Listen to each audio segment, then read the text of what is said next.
चाहे अय्यासी की भूत सवार हो या हनीमून की रात गुजारनी हो, चाहे पर्यटन की मन हो या शांति वातावरण की चाह हो, हमारे मन में एक ही जगह के नाम बार बार खनकता है, गोवा। हम सभी को जानने का मन होता है कि गोवा क्या है, गोवा कहाँ है, गोवा कैसा है। अगर गोवा ऐसा है तो क्यों ऐसा है। गोवा जाना, गोवा के बीच में चलना, वहाँ के वातावरण को उपभोग करना, अर्थात जिंदगी में एक बार गोवा जाने का ख्वाब जरूर होता है। तो उसी ख्वाब को पूरा करने के लिए मैं कुशल द्वारा आज आपको ले चलते हैं गोवा के एक शानदार सफर में। कोल्ड ड्रिंक्स पॉपकॉर्न लेके हो जाइए तैयार और बकवास ना करते हुए वीडियो को शुरू करते हैं। मगर आपसे एक दरख्वास्त है कि आप वीडियो को स्किप न करके अंत तक बने रहिए। Let's begin. गोवा भारत के ऐसे एक राज्य है जहां जाने से आपको लगेगा ही नहीं कि आप भारत में हैं। यहाँ आपको ऐसे ऐसे नज़ारा देखने को मिलेंगे जो हम भारतीय के लिए चौंकाने वाला होते हैं।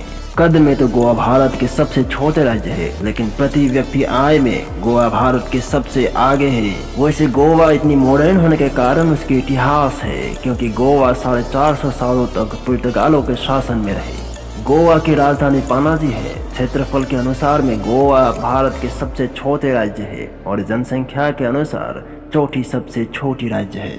चलिए सबसे पहले चलते हैं गोवा के रोचक इतिहास की ओर और जानते हैं गोवा के इतिहास क्या है। महाभारत में गोवा को गोप राष्ट्र यानी गो पालकों का देश के रूप में उल्लेख है।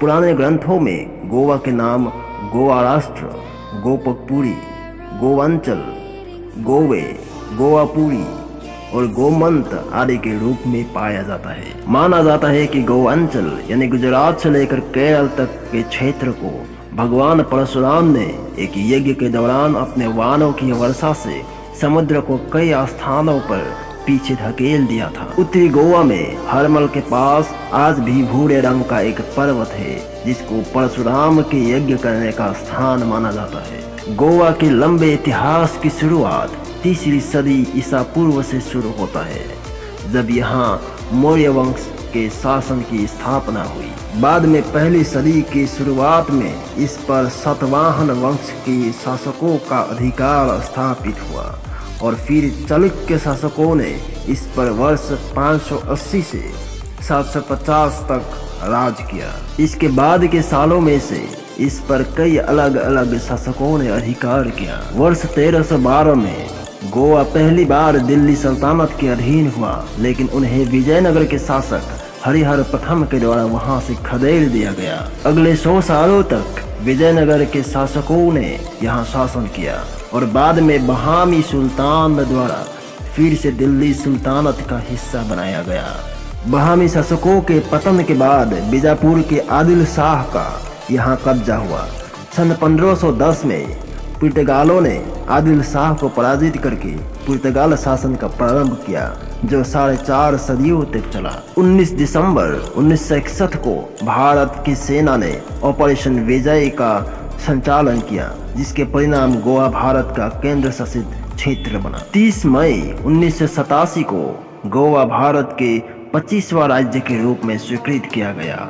आज भी गोवा में पुर्तगाली संस्कृति का प्रभाव जोरों शोरों से है, इसलिए तो गोवा इतने मॉडर्न लगते हैं। महाराष्ट्र और कर्नाटक के बीच सागर के तट पर अवस्थित गोवा राज्य इतना छोटी है कि एक जिला के बराबर ही है, लेकिन गोवा में 2 जिला है, उत्तर गोवा जिला और दक्षिण गोवा जिला।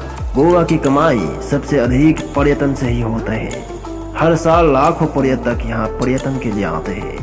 पर्यटन के अलावा गोवा में लौह खनिज भी काफी मात्रा में पाया जाता है, जो जापान और चीन जैसे देशों में निर्यात होता है। गोवा को मत्स्य यानी मछली के उद्योग के लिए भी जाना जाता है, लेकिन यहाँ की मछलियाँ निर्यात नहीं की जाती, बल्कि स्थानीय बाजारों में ही बेची जाती है। यहाँ का काजू सऊदी अरब, ब्रिटेन तथा अन्य यूरोपीय देशों में निर्यात होता है। गोवा के लगभग 60% जनसंख्या हिंदू है और 28% जनसंख्या ईसाई है। यहाँ की खास बात यह है कि ईसाई समाज में भी हिंदुओं की झलक देखने को मिलती है।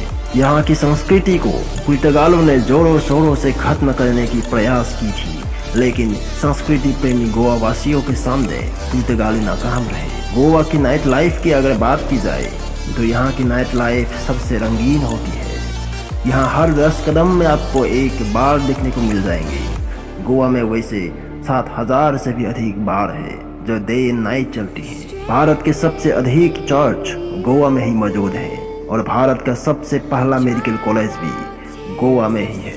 अगर आप गोवा के टैक्सी में बैठे तो भाड़ा पहले ही तय कर लेना, क्योंकि आपका अनुमान से काफ़ी अधिक हो सकता है। गोवा के 30% इलाका जंगलों से भरा है और शहरों में भी सभी तरफ पेड़ पौधे से भरा है, इसीलिए यहाँ की हवाएं ताज़ी और साफ होती है। गोवा का समुद्र तट 132 किलोमीटर लंबा है, जहाँ लगभग 40 छोटे बड़े समुद्र तट शामिल है। वर्षा ऋतु के आने के साथ ही साथ गोवा में सबसे अधिक पर्यटकों की भीड़ होती है, क्योंकि वर्षा ऋतु में यहाँ का वातावरण सबसे अनोखा होता है।